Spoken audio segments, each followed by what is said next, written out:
శ్రీమాత్రే నమః.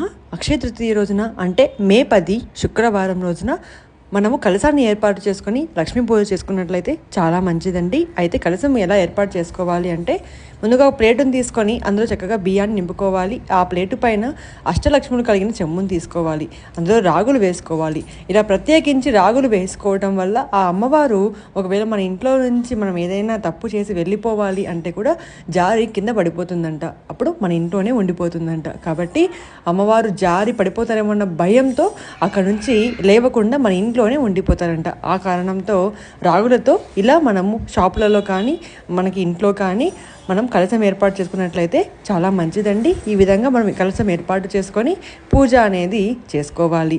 ఈ కలశాన్ని ఆదివారం నాడు 3 days అవుతుంది కాబట్టి మీరు కలశంలో ఉన్న రాగుల్ని చక్కగా మీరు దేనికైనా వాడుకోవచ్చండి. లేకపోతే ఆవులకైనా తినిపించవచ్చు. ఇలా ఏర్పాటు చేసుకోవడం వల్ల లక్ష్మీ ప్రాప్తి